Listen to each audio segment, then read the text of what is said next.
নমস্কার, আপনারা দেখছেন মহানগর 24x7 বিকেলের বুলেটিন নিয়ে আপনাদের সাথে রয়েছি আমি মনীষা।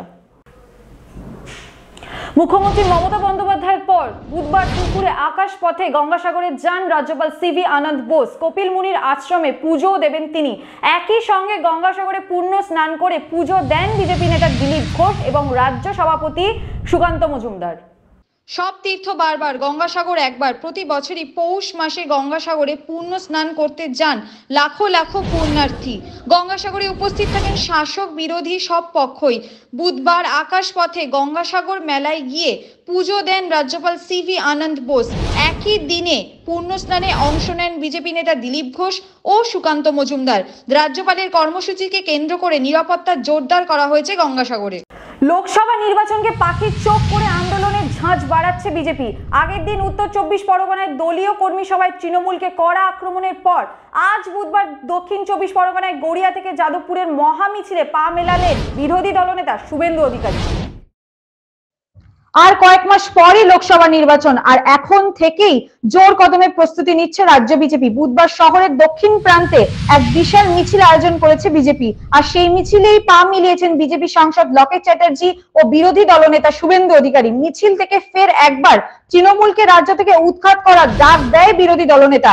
গড়িয়া থেকে শুরু হয়ে মিছিল শেষ হয় যাদবপুর 8B অঞ্চলে। খাস কলকাতায় দিনে দুপুরে খুন প্রমোটার। একদল দুষ্কৃতীর হাতে খুন হলেন তিলজলার এক প্রমোটার। পরিবারের তরফে অভিযোগ করা হয় দীর্ঘদিন ধরে টাকা দেওয়ার জন্য চাপ দিচ্ছিল দুষ্কৃতীরা, সেই টাকা না দেওয়ার জন্যই খুন।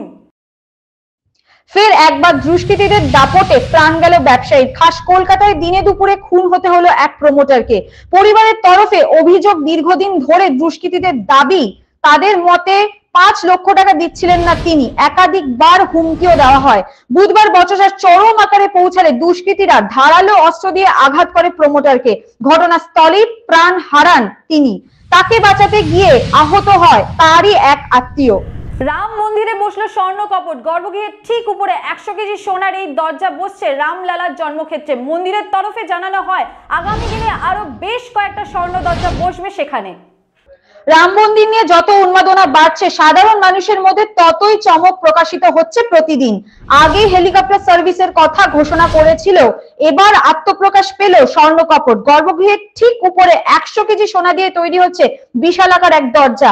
মন্দির সূত্রে খবর আরো কয়েকটি সোনার দরজা তৈরি হবে, আর কয়েকদিনের মধ্যেই দ্বারক ঘটন ঘটবে রাম মন্দিরের। আর কি কি চমক থাকতে চলেছে সেদিকেই এখন উৎসাহিত চোখে তাকিয়ে আছে রাম ভক্তরা।